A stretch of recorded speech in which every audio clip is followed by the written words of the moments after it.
Que a graça do Senhor Jesus Cristo esteja com cada um de vocês, meus preciosos irmãos.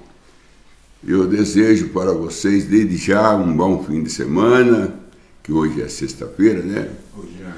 Então, que tenham um bom fim de semana, que não desperdiça seu tempo com coisa vã, com coisa que não tira proveito nenhum.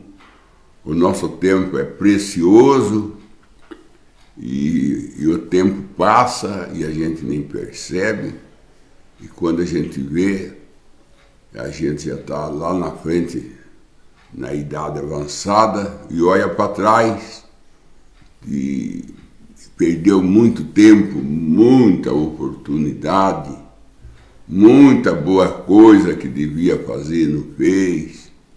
Muitas coisas foi perdida porque a gente descuidou, ou alguém fez a gente ficar descuidado, ou a gente perdeu tempo em busca de uma coisa que não era nada, simplesmente para tomar o tempo da gente, e com isso a idade passa. E você vê que aquela hora que você está em virtude, que você está com saúde, que você está naquela idade influente sua, que você devia aproveitar ela, até para estudar, até para adquirir alguma coisa boa, principalmente Deus, e você vê que alguém tomou alguém roubou seu tempo, alguém roubou a sua idade, alguém roubou a sua liberdade. E quando você vem cair em si, você está dentro do mangueirão, que nem dava o fio pródigo. Quando caiu em si, estava dentro do mangueirão. E ele olhou para trás. Eu para trás tinha perdido pai, tinha perdido mãe, tinha perdido o irmão, até tinha o irmão revoltado com ele. Seu pai e sua mãe não revoltou, porque pai e mãe é pai e mãe, né? Agora o irmão dele já era revoltado contra ele, porque ele perdeu tudo que tinha com meretrizes, e foi parar dentro do mangueirão. E lá que ele caiu em si, ele viu o quanto que ele perdeu. O quanto que ele perdeu. Ele perdeu tudo. Ele não restava nada mais para ele. Toda a porta estava fechada. Toda a porta estava fechada para ele. Mas como sempre tem uma porta aberta, Deus tinha uma. E a porta aberta que Deus tinha para ele era a casa do seu pai. A porta aberta que sobrou para ele era retornar. Era voltar. Voltar para o lar, voltar para o princípio. Voltar para os apóstolos. Voltar para o batismo que os apóstolos batizaram, que é em nome do Senhor Jesus Cristo. Voltar para a Santa Ceia, que o Senhor Jesus Cristo fez. A ceia que Jesus Cristo praticou, não ensinou, praticou. A ceia que ele ensinou por prática, lavando os pés dos discípulos e enxugando com a toalha e dizendo assim como fiz, faça vós também. Faça a voz também. Agora, irmão, o apóstolo Pedro, falando a respeito de Paulo, porque Paulo repreendeu ele na frente de todo mundo. E Pedro, se fosse usar a razão, como muito usa, Pedro podia ter até alguma reserva contra Paulo. Mas não teve. Os apóstolos não tinham reserva com o outro. É um exemplo que os apóstolos dão para nós, não ter reserva com o irmão. Não importa que o irmão te repreendeu, não importa que o irmão mostrou para você que está errado, você não pode ajuntar reserva contra ele. E o apóstolo Pedro mostrou isso. Que Paulo repreendeu ele na frente de todo mundo, e pior ainda, porque fica envergonhado quando ser repreendido na frente dos outros. O apóstolo Paulo repreendeu ele na frente de todo mundo, para ele voltar lá para o judeu e pregar lá. E deixar o gentil, porque o gentil era o apóstolo Paulo que era levantado para ensinar o gentil. Não era Pedro, mas Pedro era lá para o judeu. E Pedro foi lá para o judeu. O apóstolo Paulo mandou ele e ele foi. Aí ele disse, Pedro, Paulo escreve coisa difícil. Pedro disse isso. Paulo escreve coisa difícil. Então ele lia a carta de Paulo. Pedro lia. Para ele falar que Paulo escrevia as coisas difíceis, porque ele lia a carta de Paulo. Aí ele falou assim, que muito torce para a sua própria condenação. Ele disse que muitas pessoas torciam o ensinamento de Paulo para a sua própria condenação. Então, segundo Pedro, o torcer, você torce a cana, sai cargo. O que você torce, você consegue tirar algo daquilo que você torce. Mas Pedro disse, é para a sua própria condenação. Não é condenação de ninguém, não, sua própria. O apóstolo Paulo é o homem que ensina que a mulher não pode ser pastora. Agora está cheio de pastora por aí, todo torcedor de Bíblia. Eles torcem a Bíblia, falando que a samaritana foi pregar para o samaritano, ela foi anunciar que Jesus estava lá no poço e ele era o Messias, ela não foi pregar. Ela não estava no púlpito. Também Maria foi anunciar que Jesus tinha sido ressuscitado, ela não foi no púlpito pregar, ela foi anunciar.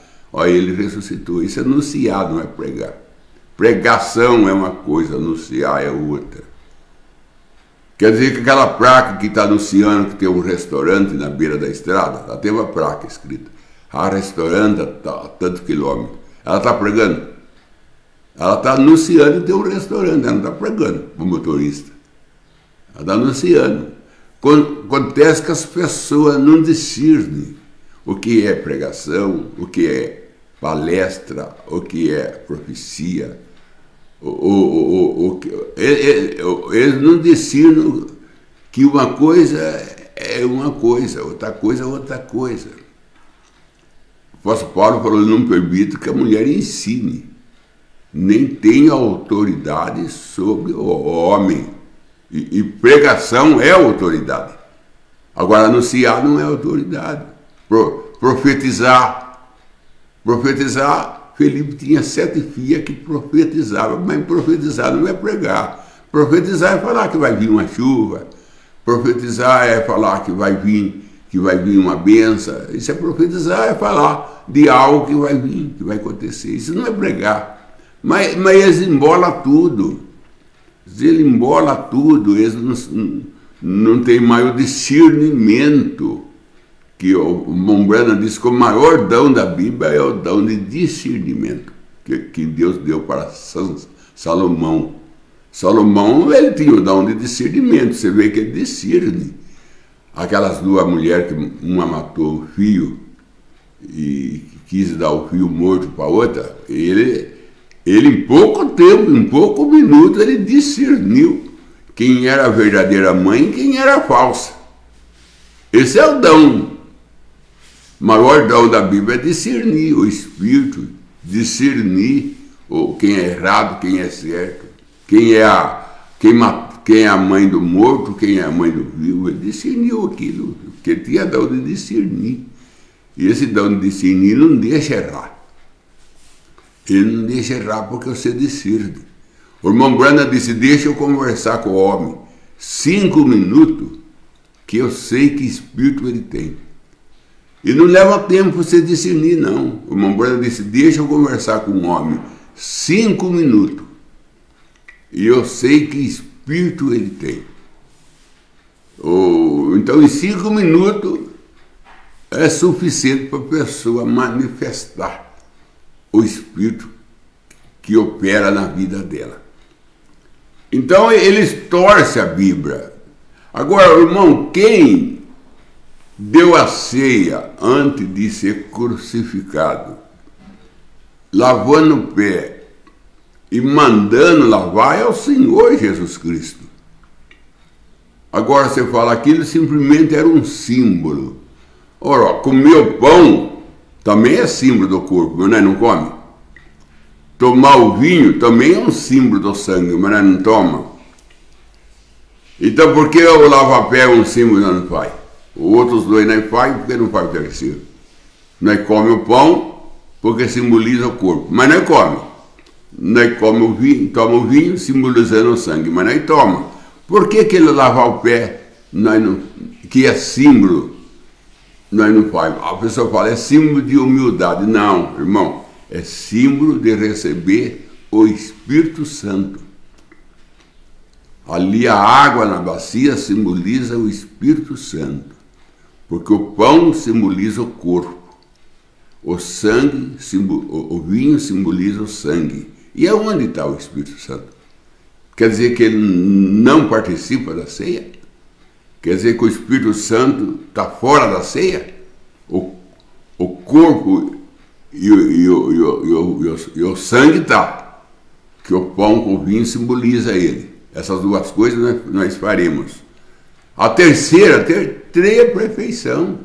A matemática 3 é perfeição. E nós estamos com duas coisas só na ceia, que é testemunho. O pão e o vinho. Cadê o terceiro?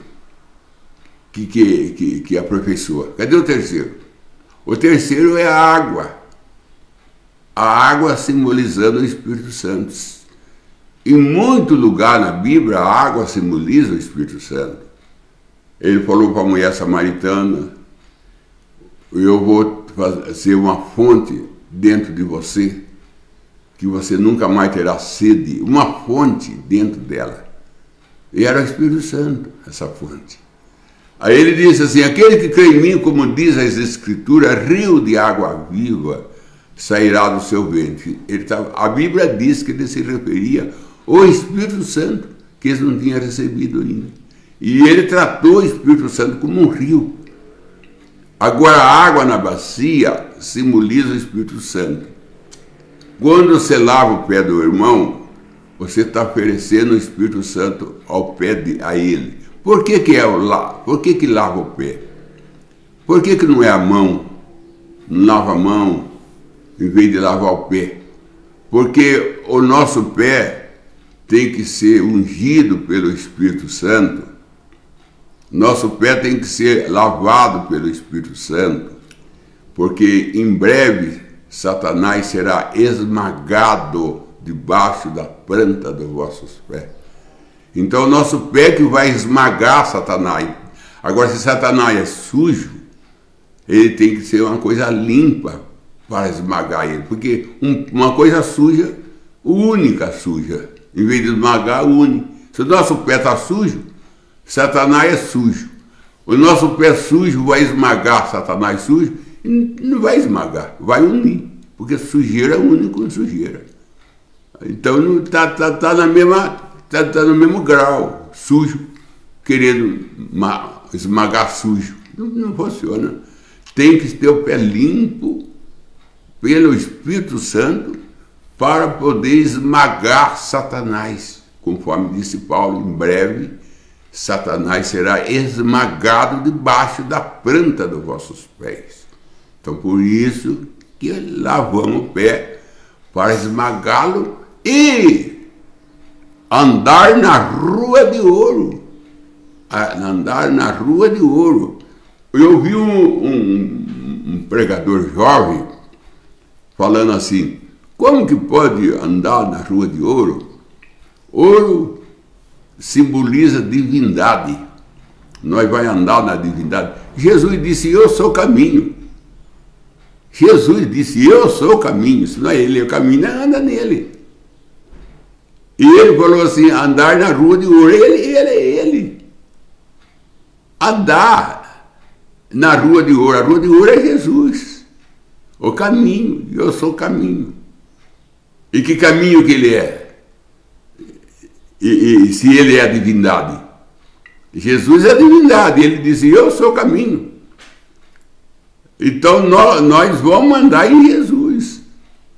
Vamos andar em Jesus. Andar não é andar como nós anda da rua. O andar ele simboliza que nós vamos viver em Jesus, vamos caminhar com Jesus. E Jesus é a rua de ouro. E nós temos que ter o pé limpo. Então Jesus, ele antes dele morrer, ele falou assim, antes de eu entrar no meu sofrimento, eu quero tomar dessa ceia convosco. Ele disse, antes de eu entrar no meu sofrimento, eu quero tomar a ceia convosco. Porque ele sabia que a ceia, ela dá poder. A ceia, ela ajuda a vencer. Senão ele não tomava a ceia. E ele fez tudo que você pensa, Jesus fez. Ressuscitando os mortos, multiplicando os pães, transformando a água em vinho, enfim, foi fazendo suas maravilhas. Mas quando chegou a hora de morrer, que era a maior obra que ele ia fazer, é morrer por nós. Ali ele ia coroar seu ministério, morrendo por nós. Aí ele tomou ceia. Ele não foi no Calvário sem tomar ceia. Antes de eu entrar no meu sofrimento, eu quero tomar essa ceia convosco. E Moisés, antes de colocar o povo no deserto, ele deu a Páscoa para Israel, deu a ceia para Israel. Tanto Moisés como Jesus. Os dois, antes de entrar no sofrimento, tomaram ceia. Porque eles tinham que entrar agora no meio do mar, que o mar estava aberto, ele ia entrar no deserto, e Moisés falou assim, antes disso, vamos tomar a ceia. E tomando a ceia, a Bíblia vem e o irmão Branda vem e confirma. Os seus pés não inchou, suas roupas não envelheceu, nenhuma enfermidade havia entre eles, por causa da virtude da Páscoa que ele tomou. Quem disse isso é a Bíblia, que seus pés não inchou, nem a sua roupa envelheceu, nenhuma enfermidade havia entre eles. Tudo isso, a responsabilidade da Santa Ceia, que deixou eles vacinados. A Páscoa vacinou eles, que eles não envelheceu suas roupas, seus pés não incharam de andar no deserto, e nem uma enfermidade havia no meio deles. Pelo contrário, tiveram comida de anjo, tiveram água da rocha, tiveram mel da rocha, tiveram coluna de fogo, tiveram presença de anjo, tiveram as nuvens fazendo sombra. Mas antes eles tomaram a Páscoa para depois ter essas coisas.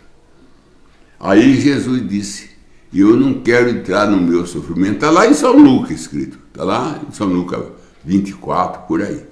E eu quero tomar essa Páscoa convosco, essa ceia convosco, antes de entrar no meu sofrimento. Ele viu em Moisés.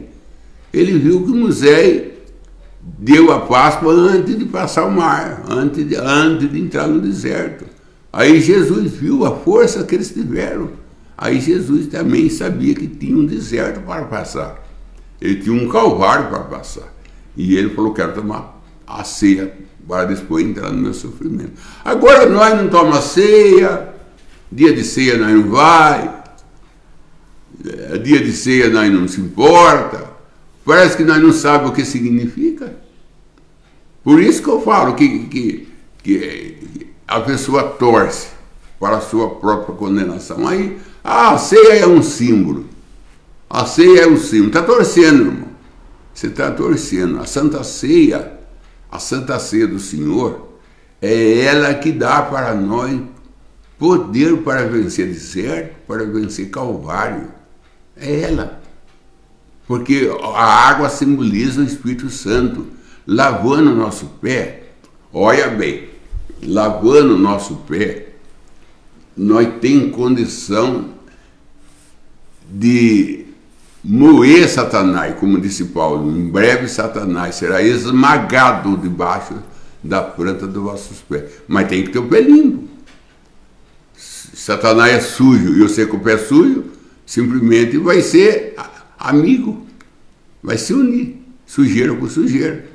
Por isso, quem não lava o pé, não tem como massacrar Satanás, não tem como esmagar Satanás. Satanás nunca está esmagado, porque o pé dele está sujo. E é com o pé que vai esmagar ele. E depois andar na rua de ouro. E você vai andar na rua de ouro com o pé sujo como um prêmio, como uma honra. Você esmagou Satanás, seu pé esmagou Satanás, Deus vai dar para você a honra de andar na rua de ouro. E essa rua de ouro é o próprio Jesus Cristo, porque Ele é a divindade. E Ele disse, eu sou o caminho. Eu sou o caminho. Então, se Ele é caminho, Ele é o caminho de ouro. Ele é o caminho de ouro. E nós não andamos em Jesus, Ele não é o nosso caminho. Mas nós temos que ter o pé limpo. Nós temos que ter o pé limpo. E nós temos o pé limpo na Santa Ceia. Nós temos que ter o pé limpo. Olha bem, se você voltar lá atrás, você vai encontrar Abraão. Quando Elohim, Miguel e Gabriel chegou à tenda de Abraão, Gênesis, no capítulo 18, o que Abraão faz? Põe a água na bacia e lava o pé dos três. O lava-pé não é novo, porque a Bíblia diz que não há nada novo. Por que Abraão lavou o pé dos três antes de dar ceia, irmão? Antes de receber a promessa da transformação. Ou melhor, ele tinha recebido a promessa antes do cumprimento da promessa. Agora não é fazer promessa, é cumprir promessa. Ele tinha que lavar o pé dos três. Então não é novo, irmão. Se você é contra lavar pé, você ia lavar o pé dos três anos, você não ia lavar. Você está mostrando para mim que você não ia lavar. Porque se você é contra agora, você é contra, você ia ser contra ontem, anteontem. Pô, quem é contra em todo tempo é contra. Quem aceita, aceita, em todo tempo aceita. Se eu vivesse no dia de Noé, eu aceitava Noé. Se eu vivesse no dia de Moisés, eu aceitava Moisés como profeta. Todo o tempo que eu vivesse lá atrás, eu aceitava Jeremias como profeta. Você fala, como que eu sei que você aceitava? Porque eu aceitei o irmão Branham, porque eu tenho natureza de aceitar profeta. Deus deu uma natureza para mim aceitar profeta. Então, quem nasceu para aceitar profeta, vai aceitar profeta. Quem nasceu para ser contra o profeta, você ia ser contra Moisés, você ia ser contra Noé, você ia ser contra Jeremias. Por que você ia ser contra? Como que eu tenho certeza que você ia ser contra João Batista? Porque você está sendo contra o irmão Branham. Está no seu ser contra. Não é problema do tempo. É problema de ser o que você é. Em qualquer tempo que você nascia, você ia manifestar o que está dentro de você. O que está dentro de você. Você quer saber o que você era lá no passado? Olha o que você é hoje. A atitude sua de hoje era a atitude sua do passado. Você ia rejeitar como você está rejeitando, mas se você aceita, isso mostra que você nasceu para aceitar profeta. Está em você, está dentro de você aceitar profeta. Você nasceu com essa natureza. E dá glória a Deus por isso, porque não é qualquer um que tem. Isso aí são pessoas sorteadas, são pessoas que ganhou prêmio. Não é prêmio de loteria, não, é prêmio de vida eterna.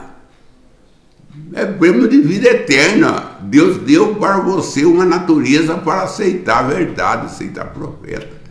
Deus deu para você. E depois que Abraão lavou o pé de Elohim, e de Miguel e de Gabriel, aí nós encontramos mais para frente a arca sendo levada pelos levíticos. A arca sendo levada pelo Levítico, no passar o Jordão. Quando eles colocaram o pé do Jordão, não é a arca, não, a arca estava no ombro dele. A arca não pisou na água. A arca estava no ombro dele, era 4 levíticos para carregar a arca. 2 de um lado e 2 do outro, em 2 varão que tinha. Quando os 4 colocou o pé na água, que aponta para os 4 do Evangelho, que aponta para Paulo, Columba, Lutero e William Branham, que abriu o selo, quando os 4 punham o pé do Jordão, o Jordão abriu. Quando esses 4 homens chegam, Paulo, Columba, Lutero e irmão Branham, o último irmão Branham, o selo abre. O selo abriu. E foi tirado 12 pedras de dentro do Jordão, apontando para as 12 tribos de Israel. E agora, quando o selo foi aberto, foi tirado também 12 apóstolos de dentro da Bíblia e dado para nós. 12 apóstolos, 12 pedras, é revelação. Então, quando ele põe, os 4 põem o pé no Jordão, o Jordão abre quando os 4 põem o pé. Você vê o que está no pé? Aí agora você viu porque Abraão lavou o pé dos 4, dos 3? Para os 3 revelar ele. Para os 3 cumprir a promessa. Porque quem mesmo cumpriu a promessa foi Elohim. Mas os 2 desceu lá para Sodoma e Gomorra para salvar Ló. Mas com o pé lavado. O pé dele estava lavado. Eles podiam pisar em Sodoma e Gomorra e tirar Ló de lá. Eles estavam com o pé lavado. E quando os 4 põem o pé no Jordão, o Jordão abre. E quando os 4 põem o pé na Bíblia, a Bíblia abre. E a Bíblia abrindo, Israel passou. E a Bíblia abrindo, nós passa. Para entrar na eternidade. A Bíblia tem que abrir para nós. Porque nós temos que passar dentro da Bíblia. Você não vai cortar a volta da Bíblia, vai? Você não vai pular por cima da Bíblia, vai?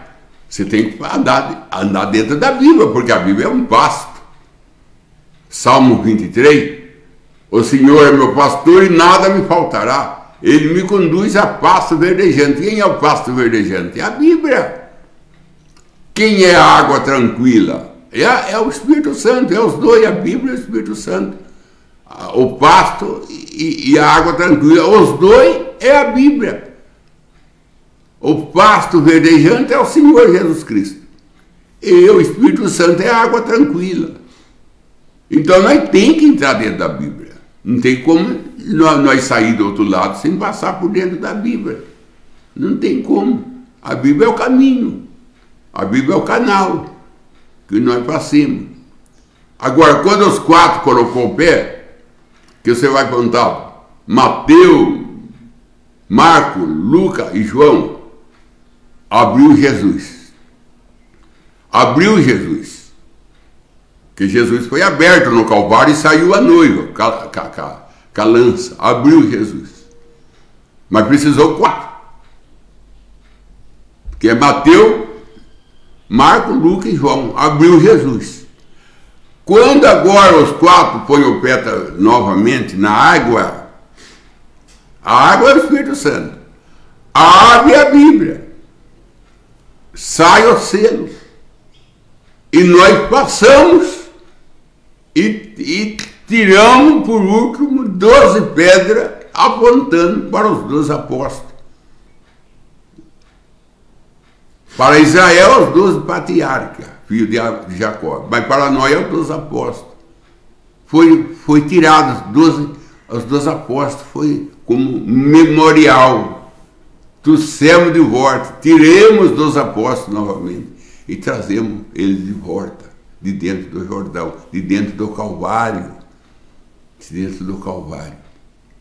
Agora, quando Jesus veio na terra,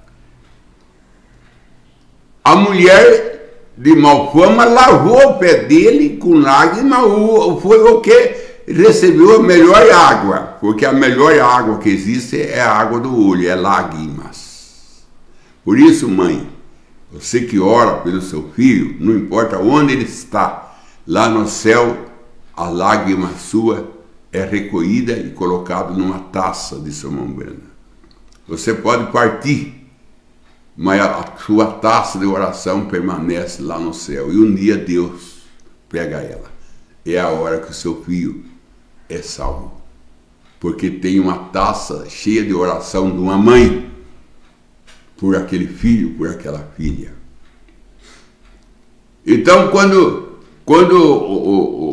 o Senhor Jesus veio, a mulher lavou o pé dele com lágrima, que é a melhor água, enxugou com o cabelo. E o Senhor Jesus, quando Judas Iscariote repreendeu a mulher, falando assim, você está fazendo um desperdício, você está gastando esse dinheiro tudo, você devia dar para os pobres em vez de comprar esse perfume, porque o perfume era muito caro. Mas ela não estava importando com o preço. O importante que ela estava fazendo para Jesus. Porque quando é para Jesus, você não olha para preço. Quando é para Jesus, você não olha para preço. Ela lavou o pé de Jesus. E Jesus falou para Judas, para os apóstolos, para Judas Iscariote, deixa ela, porque ela está ungindo eu para a sepultura. O que ela estava fazendo? Lavando o pé de Jesus. E Jesus disse que ela estava ungindo ele para a sepultura. O pé de Jesus foi lavado para ir para a sepultura. E depois nós encontramos Jesus lavando o pé do discípulo. Mas antes dele lavar o pé do discípulo, a igreja lavou o pé dele, porque aquela mulher apontava para a igreja. A igreja lavou o pé de Jesus e Jesus lavou o pé dos apóstolos. Ô, irmão, o mistério do pé é muito grande. Se você for na ciência, né, que eu estou falando das coisas espirituais, mas se você for nas naturais, e se você entrar no campo científico, no campo da ciência, você vai encontrar que na sola do pé, que é a planta do pé, na sola do pé, todos os nervos, eles estão na sola do pé. O nervo que chega no olho, ele sai na sola do pé. O nervo do cérebro sai na sola do pé. Todo nervo do corpo que maneja o corpo, todo ele termina ou começa na sola do pé.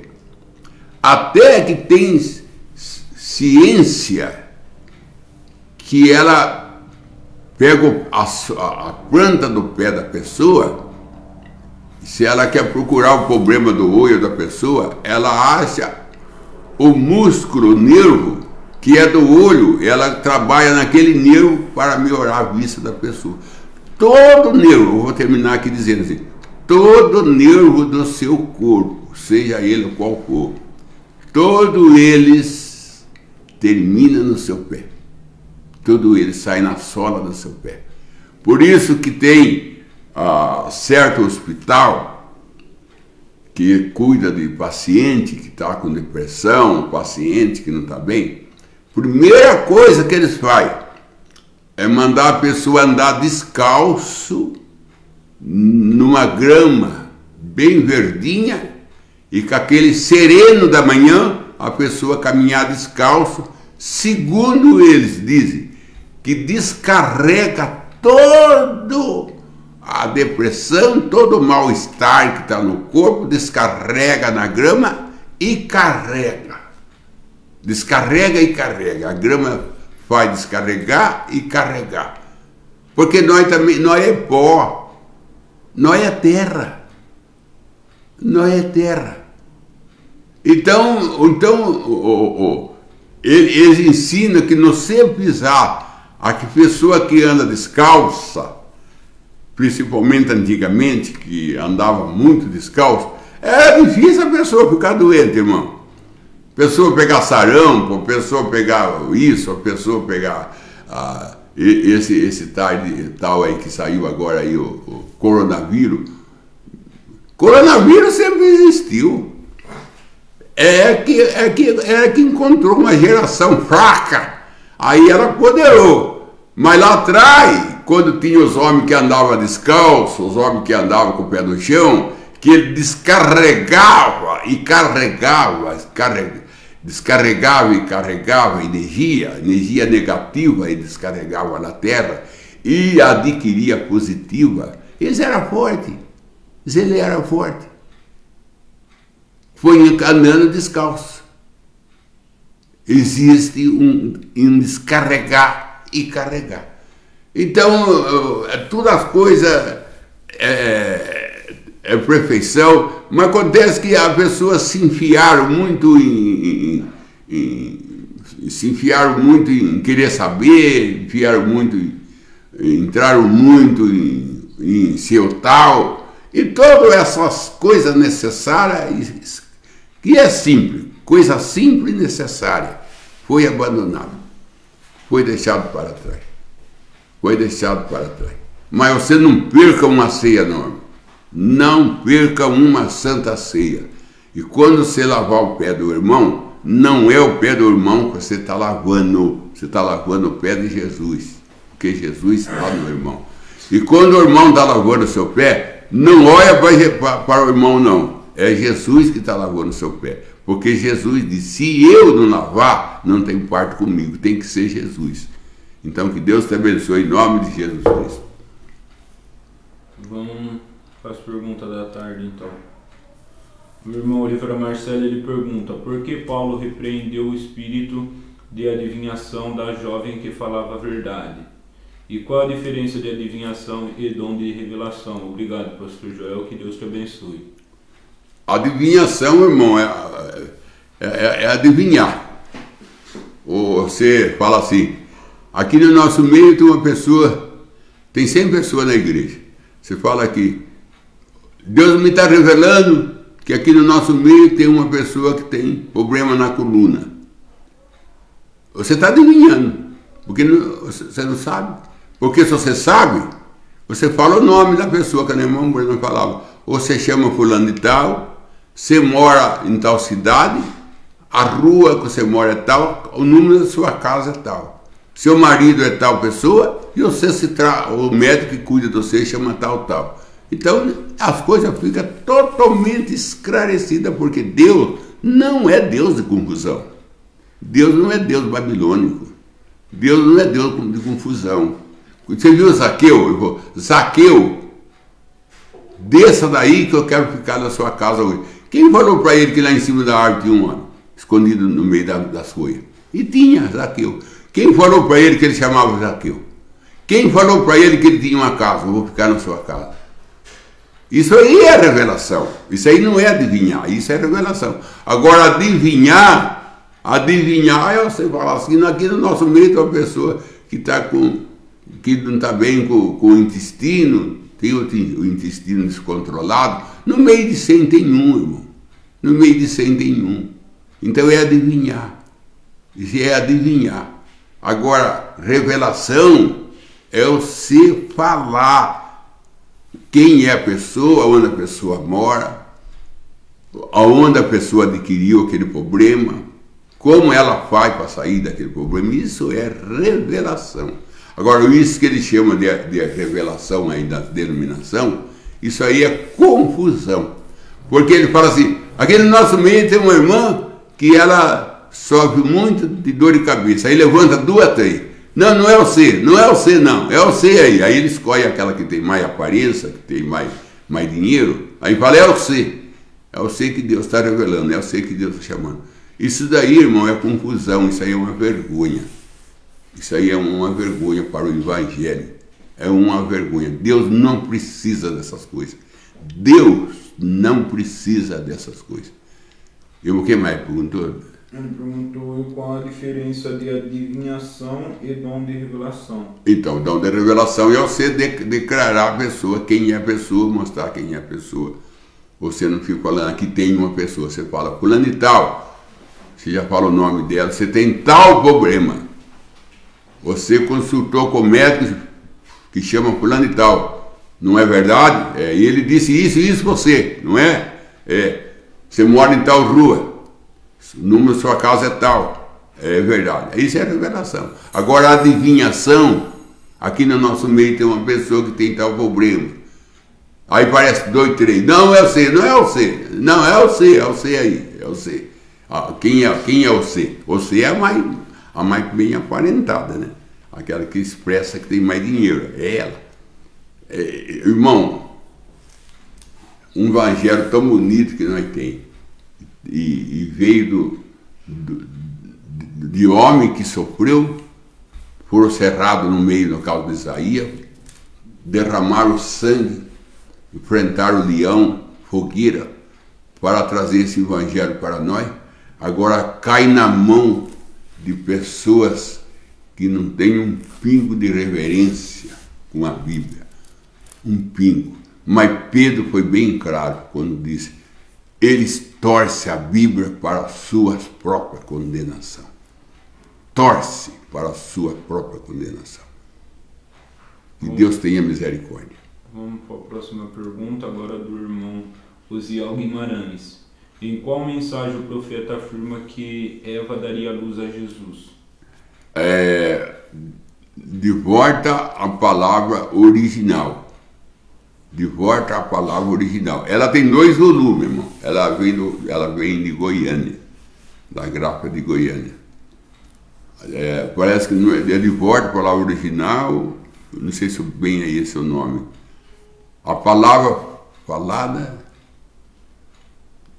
ou uma coisa assim, de volta à palavra original. Ela tem 2 volumes, no volume 2. O irmão Branda disse: a Maria fez o que a Eva era para fazer. Ele fala bem assim: a Maria fez o que a Eva era para fazer. Claro que é, irmão, não precisa nem era necessário o profeta afirmar isso. Nós sabemos que Jesus era para nascer de Eva. Ele tinha que ser o primogênito da criação. Ele tinha que ser o primogênito, ele é o primogênito de tudo. Quando a primeira mulher veio, ele era para trazer Jesus. Jesus ia nascer e ia transformar tudo em corpo glorificado. Não tinha mais glândula. Porque o meio de glândula, Deus vai tirar lá na eternidade. Aquele corpo, como o irmão Brando viu lá, nem não tinha glândula. A glândula vai sair. Sexo. O homem não era para vir através de mulher. O homem era para vir através do homem. E Deus, como Deus trouxe Adão e trouxe Eva, ele ia trazer todos nós. E quando Jesus nascesse de Eva, a primeira coisa que ele ia fazer é transformar, não a água para vinho, mas transformar o corpo de glândula para um corpo glorificado e chamado ao pó, todos nós que estávamos no pó. Esse era o plano de Deus. Foi adiado, não foi cancelado, foi adiado. Deus adiou. Aqui, pois veio Maria, ela fez o que Eva não fez, e veio Jesus, e Jesus agora chamará do pó todos os seus filhos para fazer o que ele já era para ser feito há 6.000 anos atrás. Ele vai vir agora para fazer um trabalho que foi adiado, não anulado, adiado. É nessa mensagem que o irmão Brando fala. De volta à palavra original, uma coisa assim. Eu vou ver bem o nome dela, depois eu falo para o irmão. Ela tem 2 volumes. É o volume 2, que o irmão Brando fala: Maria fez o que Eva era para ter feito. Vamos para a próxima pergunta. Ainda do irmão Livre Marcelo. Ele pergunta: por que Paulo repreendeu o espírito de adivinhação da jovem que falava a verdade? Viu, irmão? A mensagem parece que chama a palavra falada e a semente original. A palavra falada e a semente original. Volume 2. não estou bem certo, mas é o volume 2. O que é agora, Dado? Só isso, Éder. O que é? Porque Paulo repreendeu o espírito de adivinhação da jovem. Ele repreendeu, irmão, porque Deus não aceita o diabo. Deus não aceita nada do diabo. Não foi só Paulo. Quando Jesus chegou lá na terra de Gadara, lá do Gadareno, o Satanás também falou para ele: bem sabemos quem é tu, que tu viesse perturbar nós antes do tempo. Jesus também repreendeu eles. Jesus também repreendeu. Porque eles não aceitam, nem Jesus nem Paulo, não aceita nada que vem do diabo. Nem elogio. Não aceita nada. Entendeu? Então aquela mulher estava elogiando Paulo, falando assim: esse homem aí, ele anuncia o caminho da salvação. Falando de Paulo e Sílas, parece. Aquela moça que adivinhava. E o apóstolo Paulo repreendeu ela. Expulsou aquele espírito dela, de adivinhação. E aí que veio a perseguição contra Paulo, porque ela era o ganha-pão daqueles homens. Ela com a sua adivinhação, os homens ganhavam seus trocados com ela. Ela fazia adivinhação, a pessoa se reunia, ela ia adivinhando, e a pessoa ia dando dinheiro para ele. Era um meio de atrair as pessoas, e ela adivinhava e a pessoa dava dinheiro. E o apóstolo Paulo expulsou aquele espírito. Quando ela falou quem era Paulo, ela falou que Paulo falava a verdade. Então Deus repreendeu ela, porque era o diabo falando. E Deus não aceita o testemunho do diabo. Deus quer que nós seja sua testemunha. Ele não aceita nada do diabo. Deus não aceita nada. Nada. Então ele não quis que o diabo ficasse testemunhando, falando no que dele. Ele repreendeu. Vamos para o espírito de oração então da tarde. João William pede oração ao seu favor, família e ao seu tio. Benedita Lintos pede oração ao seu favor e sua família. O William Pinheiro pede oração à sua família e ao seu lar. O irmão Oliveira Marcelo, mestre do Espírito Santo, pede oração aos seus queridos irmãos na fé. Oração ao seu pastor Velho Cordeiro e sua família. O irmão Israel da Costa pede oração ao seu favor e família. O irmão Oliveira Marcelo por uma causa na justiça. Aaron Emer pede oração ao seu favor. Sandra Mendes pede oração à sua família. E se for a vontade de Deus, por uma viagem para a sua cidade. Senhor Deus, em nome do Senhor Salvador Jesus Cristo, que o Senhor dá para os irmãos, as irmãs, o desejo dos seus corações, que os seus desejos, que é um desejo puro, limpo, que o Senhor venha aí e cumpra os seus desejos e cura aqueles que estão enfermos, que tenham um bom fim de semana cheio da tua presença e que essa irmã consegue a viagem que ela deseja fazer, que o Senhor opera a favor dela e que o Senhor, Pai Santo, traga de volta aqueles que estão andando em caminho errado, que o Senhor encoraje a quem está desanimado, que o Senhor fortaleça aquele que está fraco, que o Senhor ilumine aquele que está nas trevas, que o Senhor resplandeça na vida dele, que o Senhor aumenta a fé nossa, nosso amor, que o Senhor traga um crescimento, não somente em número de pessoas, mas um crescimento de fé, um crescimento de amor na nossa vida, que nós sejamos a tua lavoura, mas uma lavoura limpa e uma lavoura avivada pelo vento do Espírito Santo. Em nome do Senhor Jesus Cristo, eu desejo a cada irmão, a cada irmã, um fim de semana cheio do Espírito Santo. Amém, Senhor. Amém.